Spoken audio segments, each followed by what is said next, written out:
Alô, meu querido, fala minha querida, vamos trabalhar agora na parte de medicina legal voltada para documentos médico-legais. Doutor, é uma aula fácil, é uma aula tranquilinha, aqui nós vamos falar até um pouquinho mais do que vem acontecendo em alguns casos aí na prática, porque documentos médico-legais, quando cai na prova, ele traz geralmente um conceito e ele pede para você qual tipo de documento ele está se referindo, ok? Então é muito comum, por exemplo, ele trazer um contexto para você e pedir às vezes para você classificar o tipo de documento ou para aquele contexto para que serve especificamente aquele documento do caso. Show? Bem tranquilinho. Então vamos para a nossa aula de documentos médico-legais. Doutor, para a gente começar a falar de documentos médico-legais, eu introduzo a matéria trabalhando com você as notificações. Notificação, primeiramente, nada mais é do que uma comunicação compulsória quando houver necessidade social ou sanitária. Eu vou te dar um exemplo típico de notificação, as chamadas doenças de notificação compulsória, como acontece, por exemplo, no HIV. Eu, por exemplo, já trabalhei num laboratório que manipulava material genético do vírus da AIDS, do HIV, ok? E este vírus, ele é um vírus de RNA, você que estuda na parte de biologia sabe muito bem. Este vírus, ele tem... toda vez que uma pessoa for classificada como HIV positivo, é obrigatório que o médico faça a devida notificação para o órgão sanitário competente, tudo bem? Então isto seria um exemplo clássico do que vem a ser as chamadas notificações. Então notificações são comunicações compulsórias a serem feitas sempre que houver uma necessidade social ou sanitária. Eu dou exemplo para você das chamadas doenças de notificação compulsória, as DNCs que a gente chama. Ok? Então, notificação é um dos documentos mais simples, mais tranquilos para a gente trabalhar. Em seguida, eu quero falar com você um pouquinho a respeito do atestado médico. Doutor, para nós começarmos a falar a respeito do atestado médico, perceba que atestado médico ele é muito utilizado no nosso dia a dia. O atestado médico propriamente dito, ele é um documento que muitas vezes não é só o médico quem redige. E é aí que você vai ter que tomar muito cuidado. Para medicina legal, você vai chamar que atestado médico é só o médico quem pode redigir. Aí você vai indagar, Pedro, tudo bem, mas e o caso do dentista? E no caso de outras autoridades que, por exemplo, emanam atestado? Doutor, aí não é mais atestado médico, seria atestado odontológico, tudo bem? Em tese é isso que a doutrina entende para ser melhor adequado ao caso concreto. Então, atestado médico, inclusive vou citar para você o artigo 302 do Código Penal, que é o crime de falsificação de atestado médico, que é um crime próprio, cujo sujeito ativo somente pode ser o médico no exercício da função. Percebeu? Então, atestado médico é um atestado necessariamente firmado por médico, é isso aí que você tem que lembrar, cujo escopo, cuja estrutura estabelece a afirmação de um fato necessariamente médico e suas consequências. Um fato médico e suas consequências. Então, o atestado médico nada mais é do que a constatação de um fato médico e as suas possíveis consequências. Imagina, você muitas vezes já solicitou ao médico, por exemplo, um atestado para você faltar no trabalho. Lá ele atestou que você esteve tal dia, tal hora no seu consultório fazendo uma consulta em relação a tal fato. Tudo bem? Ou até mesmo atestado relacionando um prazo para você ficar em repouso na casa. Então isso é muito comum na prática que você consiga detectar, ok? Isso aqui é a definição trazida hoje pelo Genival Veloso Franz na sua doutrina. E existe uma classificação muito marcante no que tange a parte de atestado médico. O que eu tenho que saber a respeito dessa classificação, Pedro? Enquadrar. Primeiro, existem dois critérios de classificação. Quanto, primeiramente, a procedência ou finalidade. Quanto à procedência ou finalidade, seria para que fim que eu vou utilizar esse atestado médico, doutor? A finalidade pode ser particular, administrativa ou judiciária. Ou seja, particular. Eu, particular, vou entregar, por exemplo, no meu trabalho. Eu sou seletista, por exemplo, eu sou contratado, pronto. Isto é um atestado particular. Atestado administrativo é aquele atestado destinado à administração pública. Por exemplo, você é policial funcionário público e precisou faltar aquele dia no seu plantão. Por quê? Algum motivo médico. Você vai pegar esse atestado e vai direcionar para a administração pública. Pronto. Quanto à finalidade, esse é um atestado administrativo. Tudo bem? E por fim, existe o atestado judicial, que é aquele atestado cujo destinatário vai ser a autoridade judiciária, portanto, necessariamente um juiz, ok? Você não pôde ir na audiência aquele dia, por exemplo, por tal fato. Ok? Tá claro? Isto é quanto à procedência ou quanto à finalidade. Existe um segundo critério chamado conteúdo ou modus faciendi, modos de fazer, ok? Então, quanto ao conteúdo, há que se falar em atestado do tipo idôneo, e doutor, presta atenção que isso é importante, hein? Para o atestado ser idôneo, a pessoa tem que ser médico e o fato constatado tem que ser verdadeiro. Isto caracteriza um atestado médico idôneo, ou seja, dois critérios. Primeiro, tem que ser médico. Segundo, tem que ser um fato médico verdadeiro, ok? Segundo, atestado gracioso, chamado também de atestado por amizade, ou atestado político, ou até mesmo atestado de favor. Atestado gracioso é aquele atestado que muitas vezes o médico, por amizade ou por algum negócio, algum tipo de negociação, ele acaba entregando a terceiro, porque ele é muito seu amigo ou coisa do tipo. Esse atestado gracioso eu não preciso nem dizer. Obviamente ele é um atestado antiético e pode ser imprudente ou até mesmo falso, a depender do contexto. Ok? Então, atestado gracioso é aquele chamado de político ou por amizade, em que ele dá por afinidade com a pessoa. Atestado imprudente. Doutor, o atestado imprudente é aquele atestado em que o médico fornece para o paciente somente com o crédito da palavra, ainda que ele desconheça aquele paciente. Por exemplo, o médico ele vai chegar e vai falar assim, ó, eu sou um cardiologista, imagina, o meu paciente chega para mim e fala assim, viu, eu nunca tive nenhum problema, nunca tive taquicardia, nunca tive nenhum tipo de problema de circulação, tá tudo ok. Ele, sem fazer exame algum, diz que o paciente está tudo ok. Imagina? É claro que não pode, esse atestado obviamente ele é imprudente. E por fim, o atestado falso. É aquele feito por médico no exercício da sua função, mas o fato médico constatado não é verdadeiro, ok? Então olha que interessante, existem essas 4 classificações no que tange ao conteúdo ou modus faciendi, e existe 3 classificações quanto à finalidade ou procedência. Tudo bem? Tá claro? Tá de boa, né? Bem facinho essa parte inicial aqui pra gente começar essa classificação. Agora o que eu vou fazer com você? Eu vou enquadrar o atestado falso dentro da parte criminal. Isso é importante, vem comigo.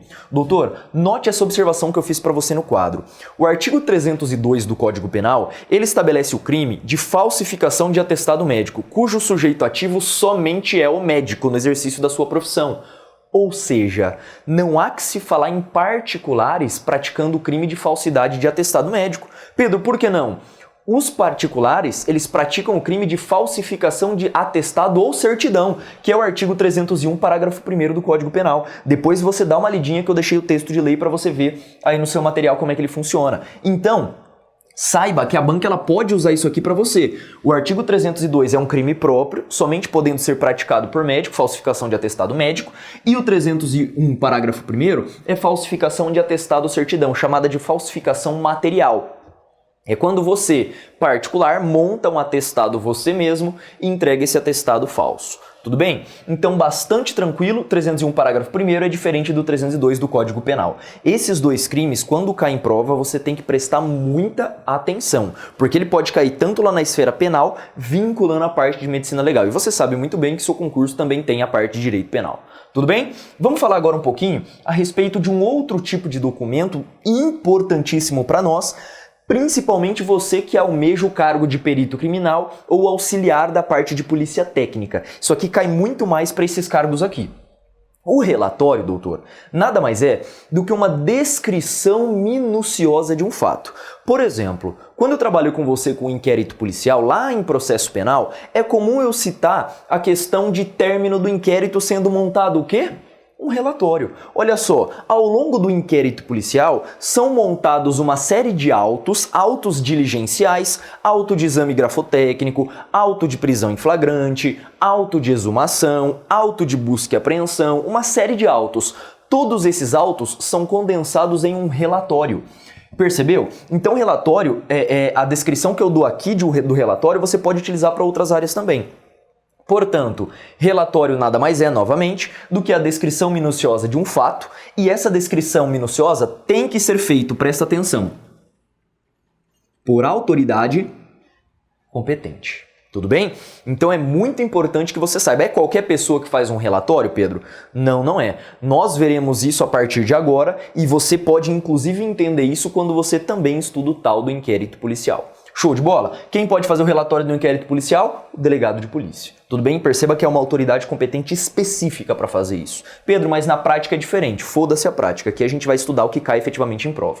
Tá?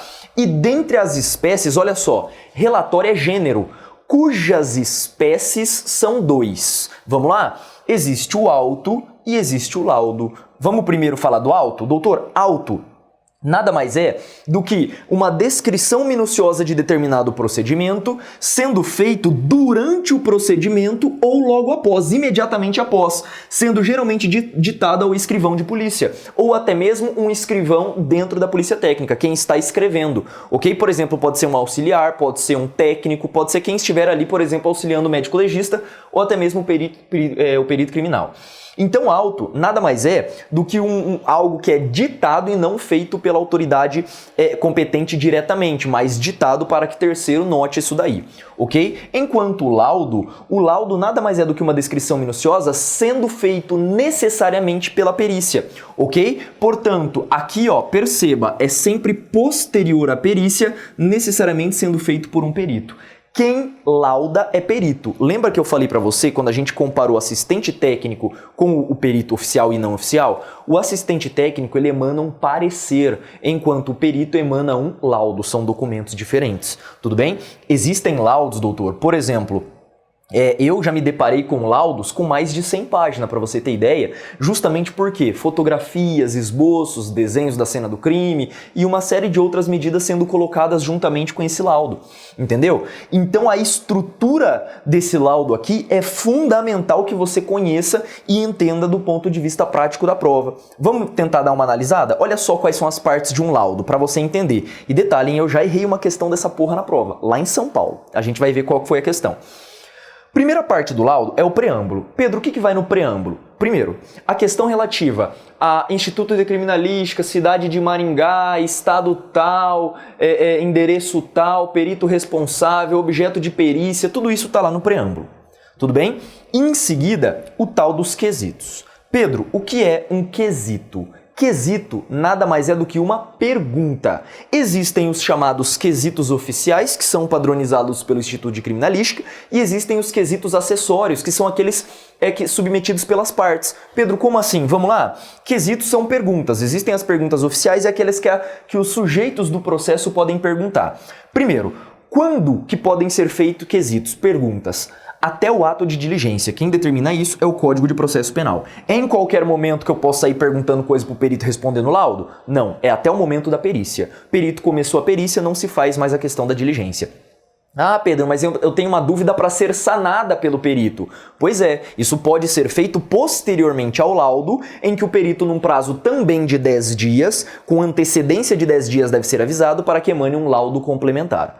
Ok? Então, até o ato de diligência. Além disso, é possível que o Ministério Público, o assistente de acusação do MP, o querelante, o ofendido e o acusado, todas essas pessoas do processo podem fazer quesitos. Quando? No momento oportuno que o juiz solicitar durante a audiência, ok? E não é possível a solicitação de quesitos durante o inquérito policial. Doutor, isso é importante que você saiba. Durante o inquérito ele é inquisitivo. Se o inquérito ele é inquisitivo, ele é imposto sobre as partes. Se as partes tiverem alguma dúvida, que lá no processo elas pleiteiem o seu direito. Tudo bem? Não se admite a formulação de quesitos na fase de inquérito. Show de bola? Agora vamos falar um pouquinho do histórico, doutor. Pedro, o que eu tenho que saber a respeito do histórico? O histórico é uma breve introdução do fato que houve. No dia tal pessoa foi baleada no bar tal, que fica localizado em tal lugar, e você descreve brevemente como houve aquela situação, no caso concreto. Descrição, doutor. A descrição é a parte mais importante do seu laudo, chamado também de esboço fático. Tudo bem? Esboço fático ou descrição é onde você estabelece a dinâmica dos fatos, a descrição das lesões e toma algumas conclusões que você vai colocar aqui embaixo no item 6. Tudo bem? Depois vem a discussão. Doutor, a discussão eu vou colocar em preto para você aqui, ó.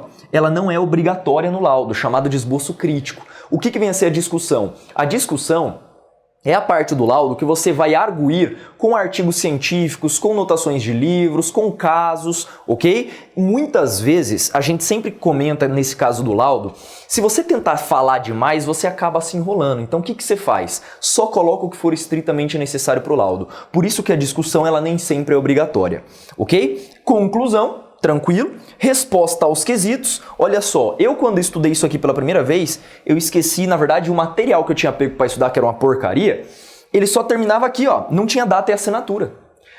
E aí veio uma questão na prova, perguntando qual que era a última parte de um laudo. Eu falei resposta aos quesitos, CREO. A última parte do lado é a data e a assinatura do perito responsável. Óbvio. E aí o que aconteceu comigo? Perdi a porra da questão por conta de uma besteira, por um material que não era adequado e justamente porque não tinha estudado direito isso aqui. Então, por favor, não vá me errar as partes do laudo, que eu esquematizei, inclusive, para você também aí no seu material. Show de bola? Avança comigo. Vamos falar um pouquinho agora a respeito do parecer.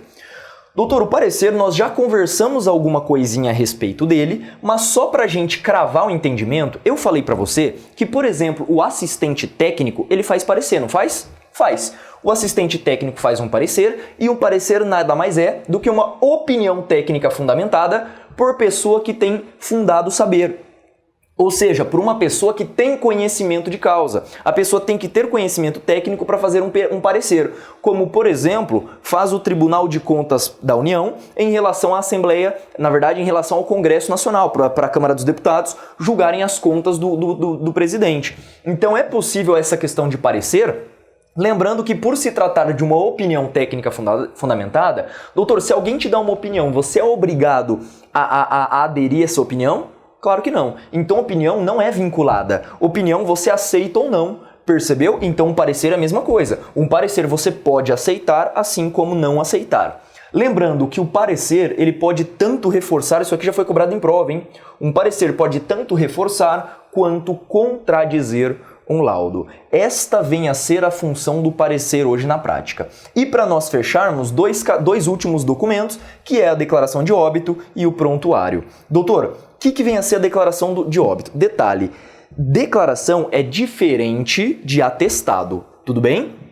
Quando eu trabalho com declaração de óbito, o que vem a ser a declaração de óbito? Primeiro, é uma comunicação que quebra o vínculo jurídico da pessoa com o Estado e com as coisas. Por exemplo, nasce o direito de herança, por exemplo, com a declaração de óbito, que se torna a certidão de óbito. Tudo bem? Certidão só pode ser emitido por órgão oficial do Estado, notadamente órgãos cartorários. Tudo bem? Então a declaração de óbito remitida pelo médico, detalhe, qualquer médico pode emitir declaração de óbito, hein? Qualquer médico. Pedro, médico assistente pode? Ele é médico? Pode, sem problema, tá? Agora, o órgão que vai emanar, nós temos que saber diferenciar muito bem. Existem basicamente dois tipos de órgão, o Serviço de Verificação de Óbitos e o Instituto Médico Legal, que você conhece muito bem como IML. Aí, né? O SVO, Serviço de Verificação de Óbitos, geralmente, doutor, nas cidades maiores, trata-se de um setor do hospital responsável por fazer isso. Então é uma parte do hospital, é uma salinha do hospital, chamada de Serviço de Verificação de Óbitos. Esta salinha, este serviço de verificação de óbitos, quando que ele atua? Em se tratando de causa natural, conhecida ou desconhecida, desde que seja uma causa natural, tudo bem? Ou morte até mesmo conhecida, que a gente chama de causa mortis constatada e conhecida. Como, por exemplo, uma pessoa que tem câncer, ela faleceu no hospital em tratamento. Você vai levar ela para o IML? Claro que não. Aqui você tem uma morte conhecida e existe uma causa que você, o encaminhamento dela dentro do hospital, você sabe o que houve. Ok? Inclusive havendo um prontuário, que já a gente vai ver o que vem a ser. Então, causas naturais, ok? Conhecidas ou desconhecidas, e a questão da morte também conhecida. Por exemplo, a questão da morte, olha só, se essa morte ela sobreveio de procedimentos cirúrgicos ou até mesmo de procedimentos hospitalares, há que se falar nisso daqui, tudo bem? Então, causa mortis conhecida e constatada, serviço de verificação de óbitos. Agora, quando que o IML atua, doutor? O IML vai atuar diante de três situações: morte violenta, não identificação da pessoa não identificada, como por exemplo indigentes, ok? E a questão de morte suspeita. Morte conhecida vai para o serviço de verificação de óbitos, morte suspeita vai para o IML, ok? Como por exemplo acontece em alguns casos em se tratando de erro médico. Agora, eu tenho que salientar morte violenta um pouquinho com você. Doutora, a morte violenta, ela se divide em 3 partes. Morte violenta é aquela decorrente de crimes, como por exemplo, o homicídio, é aquela proveniente de um suicídio ou até mesmo de um acidente. Tudo bem? Então, morte violenta, aquela decorrente de crimes, como por exemplo, homicídio, latrocínio, infanticídio e por aí vai, suicídios e acidentes. Então, morte violenta se divide nesses 3 aqui. Portanto, quando eu trabalho com o IML, show de bola, você vai lembrar que ele será responsável nessas 3 situações aqui. Não identificação, geralmente você lembra do indigente, do mendigo lá, uma pessoa que não é identificada, não tem família. E a questão da morte suspeita, porra, a gente já falou. Na verdade, nós vamos falar o que vem a ser uma morte suspeita, mas é aquela morte em que não se tem uma causa conhecida. Tudo bem? Isto vem a ser, então, a declaração de óbito. E pra gente fechar, eu vou trabalhar com você o tal do prontuário. Pedro, o que eu tenho que saber a respeito do prontuário? Primeiro, o prontuário nada mais é do que um registro histórico de assistência médica prestada a um paciente, geralmente em ambiente controlado, como um hospital. Então, todos os procedimentos, os medicamentos que foram utilizados, o horário que foi inoculado, a questão de avanço ou não do paciente, tudo isso é relatado diante de um prontuário. Então, nada mais é do que um registro histórico de toda a assistência médica prestado aí em ambiente hospitalar, geralmente, ok? Isto vem a ser o tal do prontuário, que inclusive é um direito subjetivo de todo e qualquer paciente. Show de bola, doutor? Esses são os chamados documentos médico-legais. Aulinha simples, aulinha fácil, aula dada praticamente. Se cair na sua prova, não preciso nem comentar muita coisa aqui com você. Com isso, nós fechamos, portanto, essa aula de documentos e fechamos, inclusive, também o nosso primeiro encontro.